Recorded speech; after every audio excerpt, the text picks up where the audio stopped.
My boyfriend hates the job I used to do to make a living and is asking me to sell my flat because he considers it dirty money. He just wanted to have something in his name to invest in his startup. For several years, I was a stripper. I'm not ashamed of what I did and only stopped when I got a better job offer. While working as a stripper, I deliberately lived as cheaply as possible, a tiny, dingy studio, eating ramen, wearing old clothes because my colleagues told me I could buy my own home with that income as long as I saved like crazy. Before retiring, in inverted commas, I managed to buy a 3-bedroom flat outright.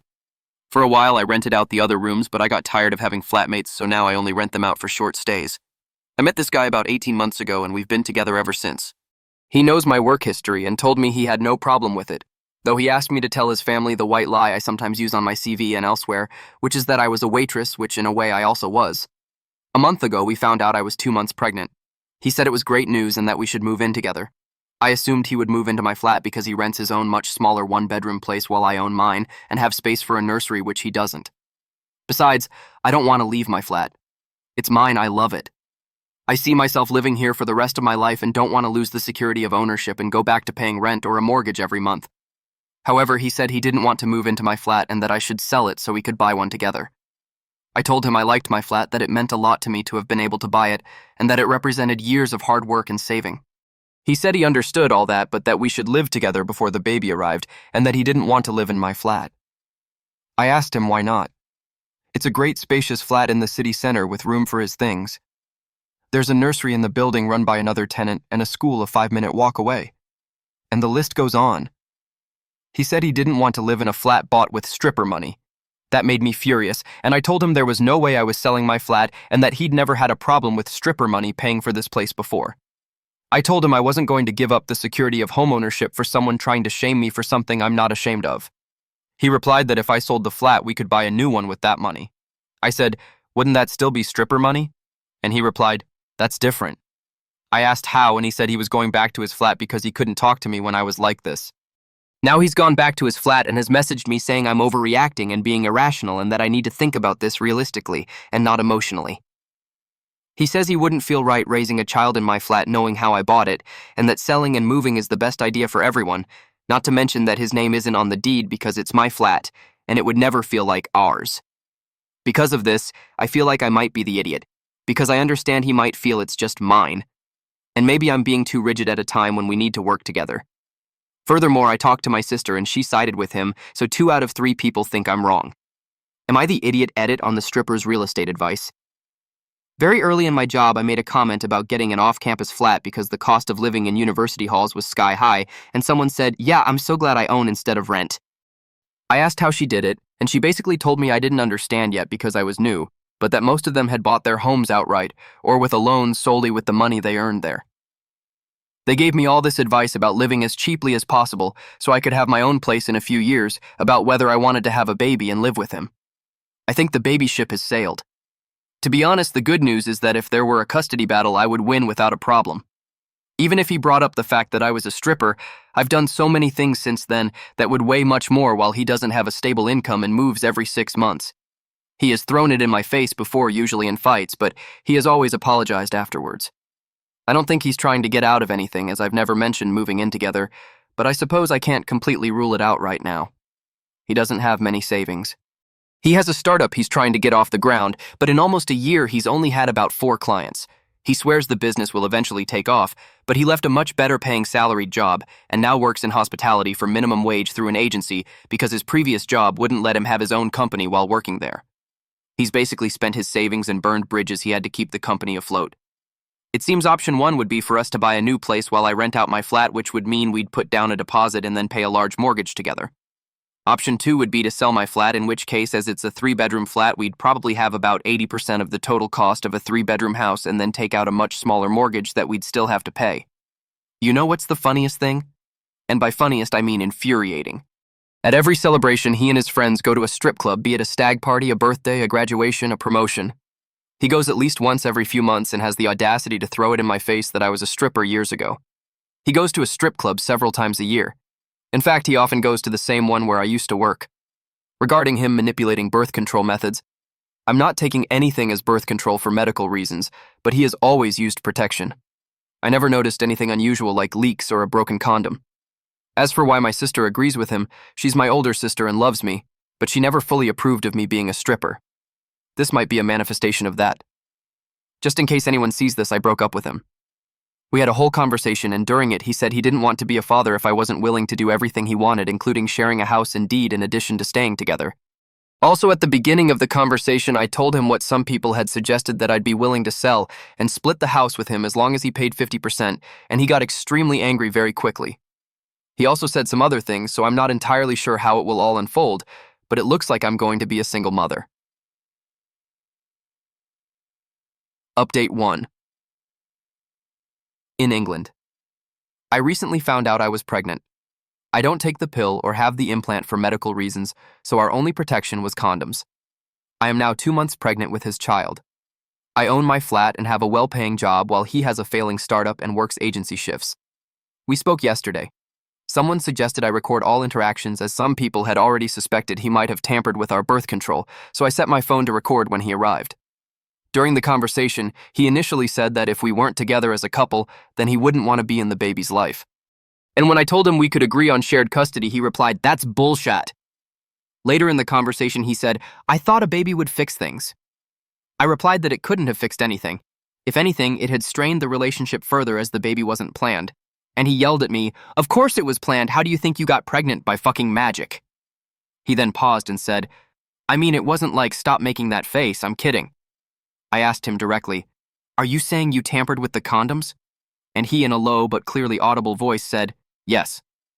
I told him to leave my flat, and he said, "Look, have it, don't have it. I don't give a sh-t," before leaving.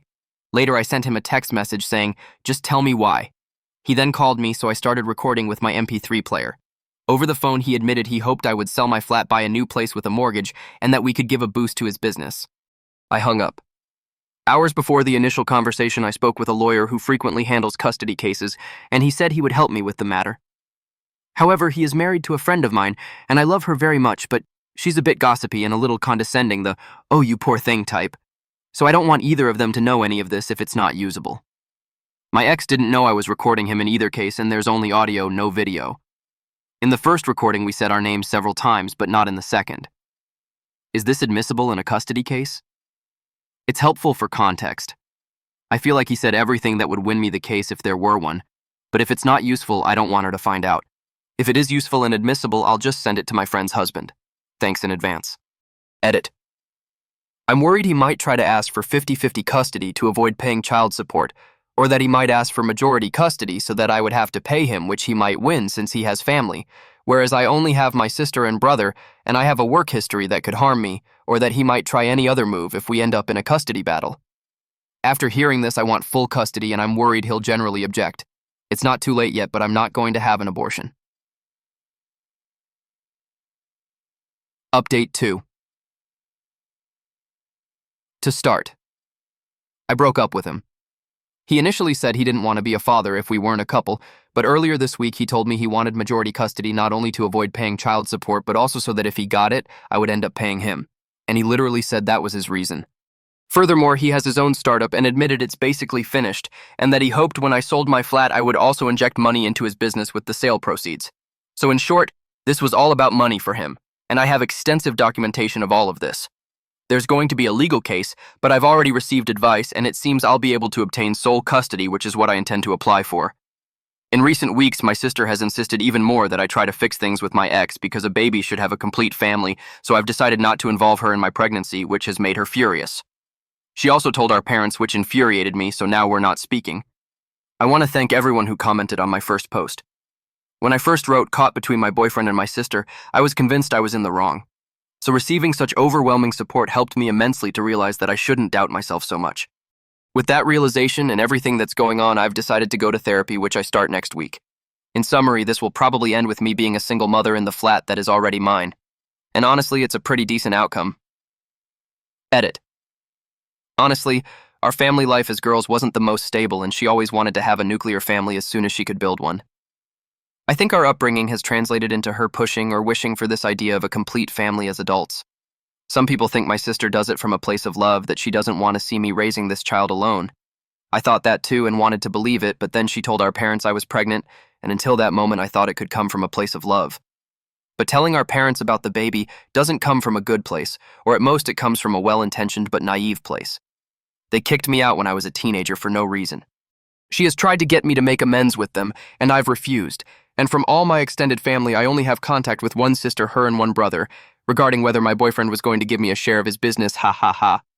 No, he expected me to sell my flat, buy a new place, put both our names on the deed, and any leftover money would go to his business, which would have been solely his. So he only wanted to share things when it suited him. I've already told her all that about my ex. She insists we can fix it, and that even if he was trying to rip me off, we would eventually have merged our finances anyway because she believes we're going to get married. After she told our parents, I cut contact, but I told her it could be permanent or temporary, depending on whether she realizes how wrong she was. I just want good people around my baby, healthy relationships with people who love my child and me, and who want to be in our lives. I've ended up using this whole situation as a test to see who I can trust. My support network consists of a lot of good friends and my brother. My sister and my ex had keys to my flat, but I changed the lock and added a deadbolt. My parents shouldn't have my address unless my sister gave it to them, but we haven't spoken in years, and even they aren't so senseless as to suddenly show up expecting us to play happy family. With the current situation, I doubt they'll allow anyone into the delivery room, but I plan to ask the hospital closer to the date if they can prevent anyone from entering. Sometimes I have a huge problem with questioning myself so much that I end up going against my own intuition so as not to appear irrational or difficult. So places like this are a blessing. Thank you. Update 3. I wasn't sure whether to tag this as a vent or a plea for help because I'm panicking and it shows, but I also need advice. Today I had an ultrasound, and it's twins. The technician said it was hard to be sure, but she thinks they're identical. She also asked how many weeks I thought I was, and I told her according to my calculations 14 weeks, but I wasn't 100% sure because this was my first serious checkup apart from my GP who told me they'd tell me at the ultrasound. The technician said both I and the babies were a bit big for 14 weeks and looked more like 16. She gave me an estimated due date, which would be in the first half of March, and then added that with twins, it can be harder to calculate, which didn't help much to calm my panic, although everything else looks good, which is incredible. But twins are two, and there's only one of me. And I think the reality is hitting me right now that I've never been a mother before, and I have no idea what I'm doing, and that there won't be one but two little people who will depend on me and who will arrive sometime in March. When in March, surprise, I have space for twins. I have resources for twins. I think I have the energy for twins, but I'm terrified. I have no idea what I'm doing. I have 3 bedrooms, so do I put them in separate rooms or together? A friend offered to stay with me for a while after the birth, and I told her I shouldn't accept her help. Is there anything different I should know about having twins other than that there are 2 of them? And about this date window the technician gave me, is that normal? Will they be able to give me a more precise date at some point? I know I just dumped a lot at once, but if anyone has any advice on the estimated due date or date range or on the whole twins thing, I would really appreciate it. Update 4. I spent about 18 months in a relationship that in retrospect was very controlling, and I lost touch with many friends because of what my ex thought of them. My ex and I broke up. I was pregnant with twins when we separated, and I started therapy.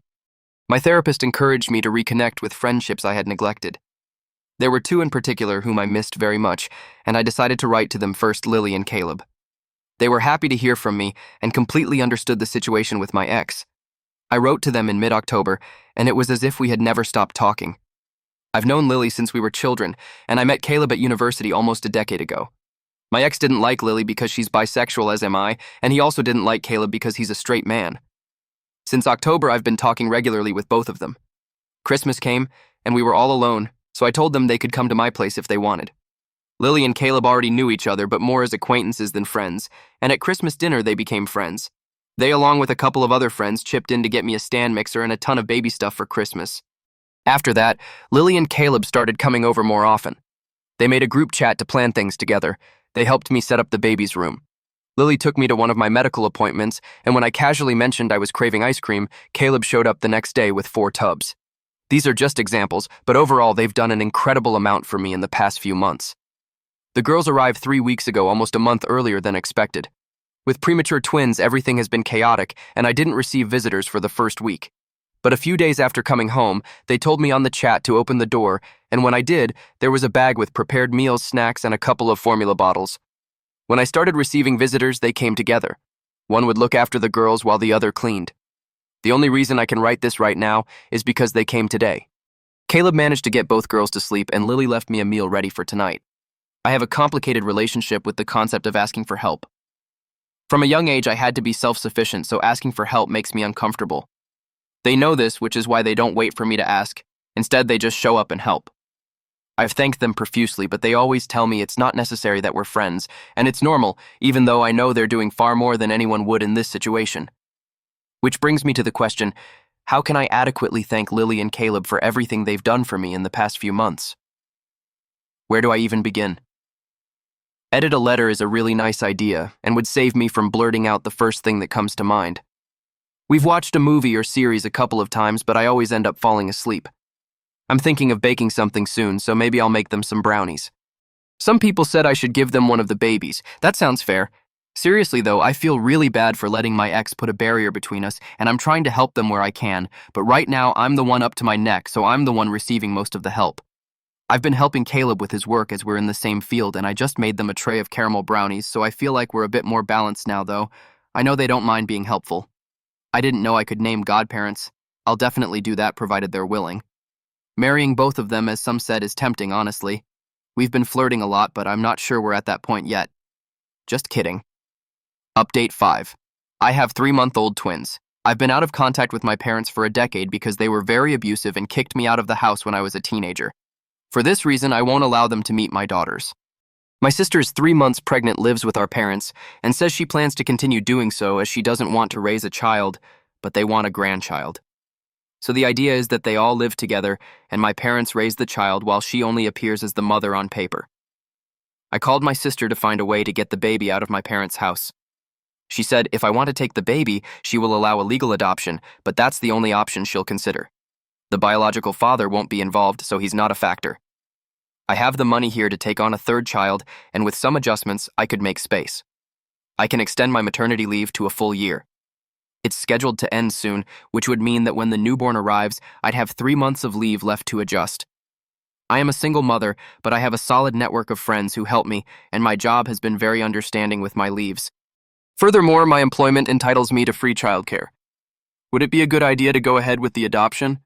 What would it be like to have 9-month-old twins and a newborn at the same time?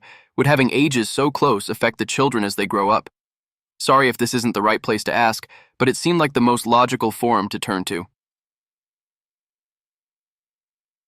Update 6.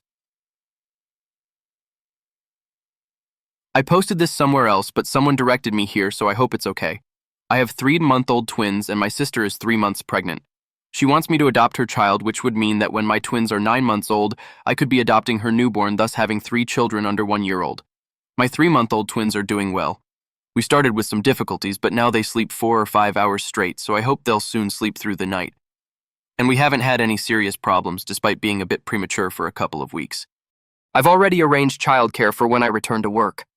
I'm supposed to go back soon, but I can either extend my maternity leave to a full year, which would mean I'd be home for 6 months, then the newborn would arrive and I'd have another 3 months to adjust. Or I could go back to work for 5 to 6 months and then take a second leave when the new baby arrives. Which option sounds better?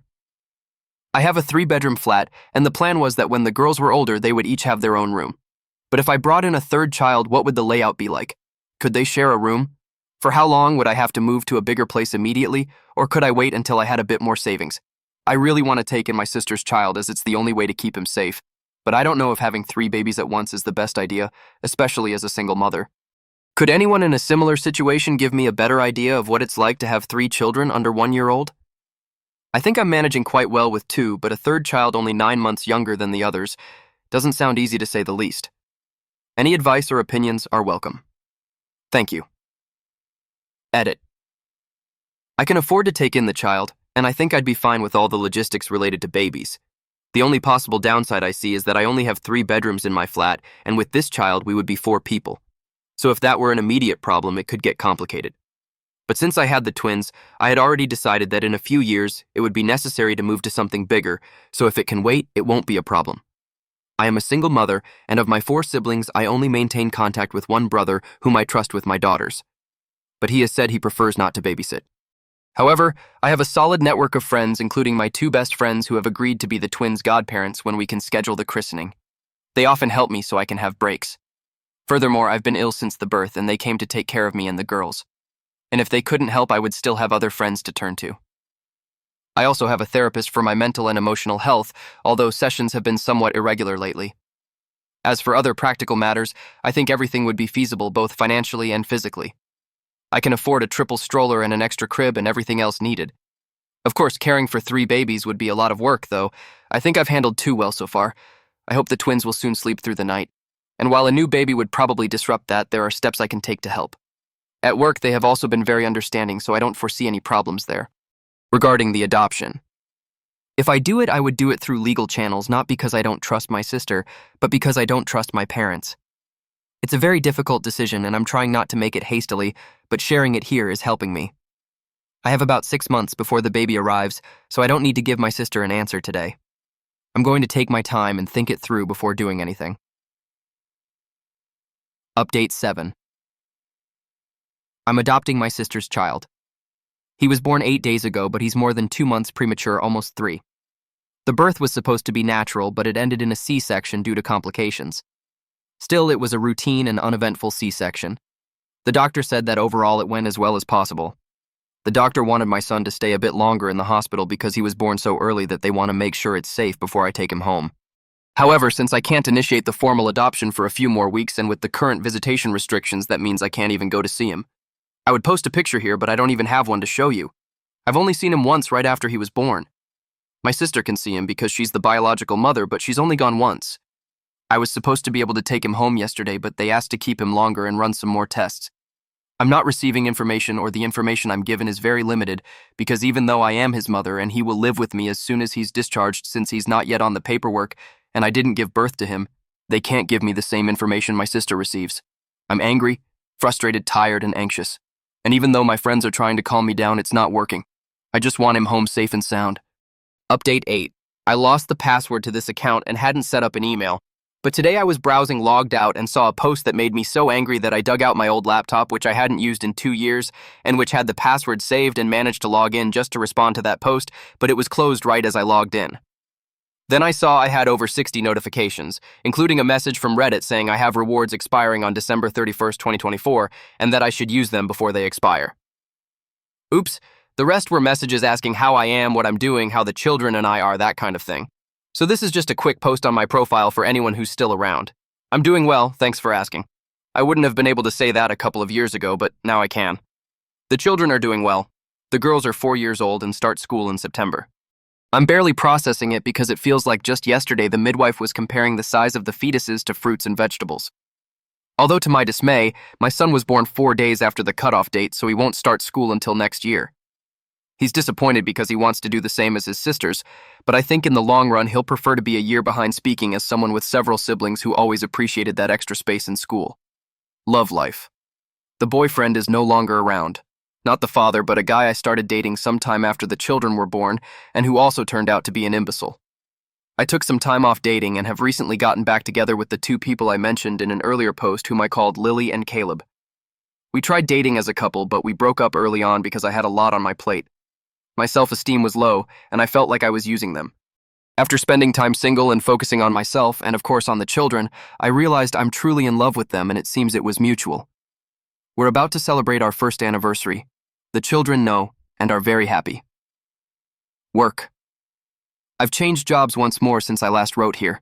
I've been in the new one for about 18 months. It's going well. It pays almost as much as the stripping job, and it's hybrid. So I spend a lot of time at home with the children. Biological father, I haven't heard from him. I expected it. He's avoiding paying child support, but I don't need it, so it's not worth stressing over. I tried to open a legal case against him, but it didn't go anywhere. I didn't expect it to, but it's good to have it on record in case he tries to cause problems in the future. I know he recently got married, and I hope his wife has absolute control over his birth control. Family, I haven't heard from them either. I find out some things because my friends send me screenshots.